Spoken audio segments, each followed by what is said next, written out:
Jesus says, "Time is short.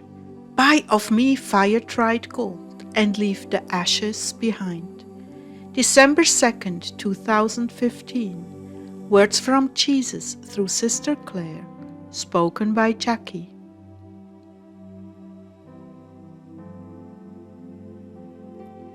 Jesus began, "There isn't much time left." How do I take that, Lord? You know what I'm struggling with. You know me well. You know my heart of mercy, but I tell you the truth. We are heading towards the point of no return. And what about if we rise up and pray for more time? Can it be forestalled? Oh, Claire, you're impossible. I have a message and you're niggling with me. I'm sorry.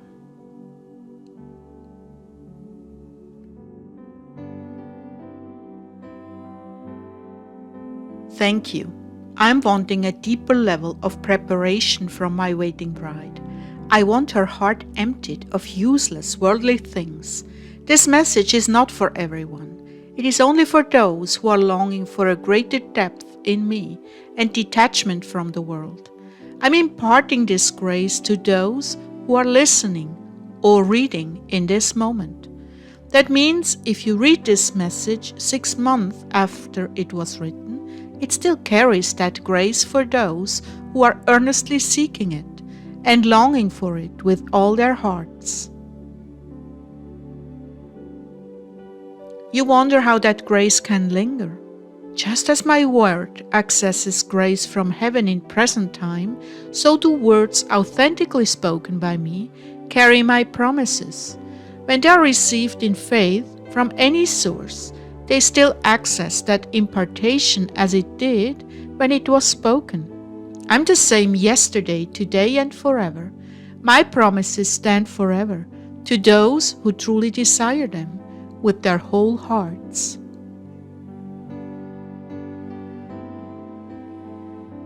There are constant little worldly treasures and perks and treats that pass before you every day. What I want you to understand is the less significance you attach to those things, the less time you spend on them. The more I can fill you with my spirit and those things that truly matter to me. Isn't that wonderful? Yes, indeed, it is, Lord. I have known this freedom before. Oh, glorious freedom from vanity, fine foods, worldly entertainment. Oh, those days were so full of your spirit and so precious to me, like none other. Isn't that what you cried out to me for this morning? A pure heart? Burn the dross from my heart, Lord. Burn it all away. Well, Lord, that can only happen with your special grace. That's exactly the point. I give the grace, you correspond. When I say I want my bride's heart emptied, I mean less attention on every little facet of life apart from me and my will. For instance, vain things like manicures and hair, cosmetics, stylish clothing, and matching outfits and accessories. These things, unless they are necessary to your work, occupy space in your hearts and minds that could be dwelling in the abundance of my spirit.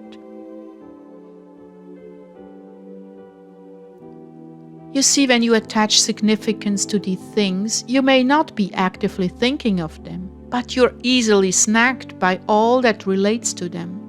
These are some of the distractions that make prayer more difficult for many. But when you cast off the yoke of your pleasures to make room for my pleasure, then your communion with me goes deeper, much deeper, as matters of the flesh melt away.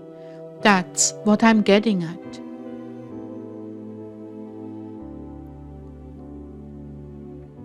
Not everyone is ready to let go of earthly pleasures to have more of me, but as they seek me in their own ways, Eventually they head in that direction. I have sublime patience with all those who reach towards me.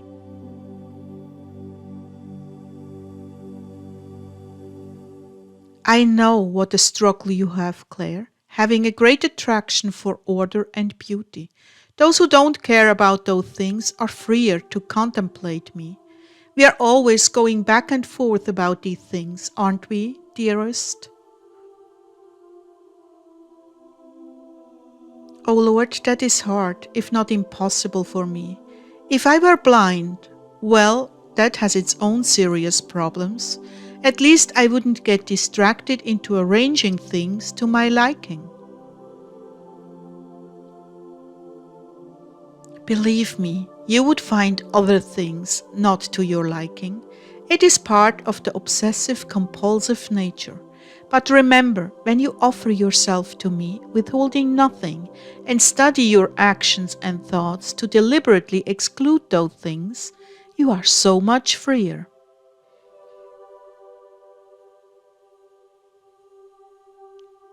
Lord, I know what you are saying is absolutely true. I remember when I threw that yoke of beauty totally off for functionality, without regard for aesthetics, and did the same with food, and I felt so much more alive in you. How do I get back to this place?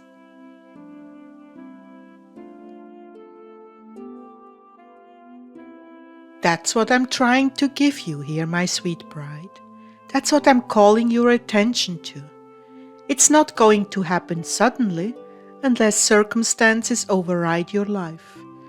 But each day you can make progress in that direction, choosing a bowl of oatmeal over a piece of cake, leaving the last piece of chicken to someone else. In fact, denying yourself at the table is one major way to put your flesh into a subservient position. Simple clothing with worn edges over new clothing, finding your satisfaction in less and less, and even in substandard things. Your mother was totally eaten up with external things. That is why she never had any peace. There was always something more that needed to be done, something out of place before she could relax. So many things to take care of, so many trivial cares that kept her continually occupied. You know this, Claire. You broke from it in your younger days. Yes, I remember a room I was renting in Berkeley, California. It was just a plain room with a mattress on the floor. Nothing homey about it. And I remember having a craving for simplicity. I had just moved out of a large flat in San Francisco that was extravagantly decorated, and I was so refreshed by the utter simplicity of this room. And I was there in that room, speaking to your heart, to bring you to a new level of freedom. You see, attention to one detail leads to attention to yet another, and soon you're chasing your tail and never catching it. It all depends on how ambitious you are in having things in your environment just to your liking. You have fought much, long and hard, and gained a true measure of improvement. But there's always room for more.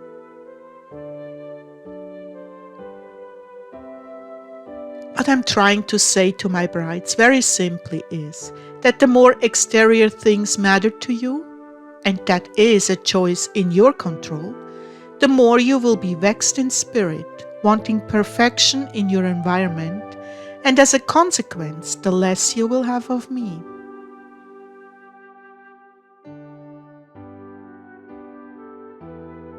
Deny yourselves these little pleasures more and more each day, and soon you will realize I have taken over your thoughts and I dwell in you in greater measure. Postpone your need for order and beauty, my love. In heaven all will be to your liking, but for now postpone this driving compulsion and live more and more simply, from day today.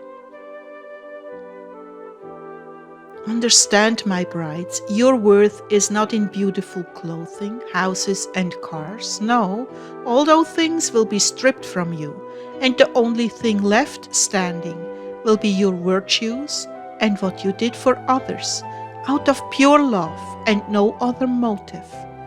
I have taught this to you all many, many times before. But now truly, we are nearing the point of no return, and I counsel you, buy of me fire-tried gold and leave the ashes behind.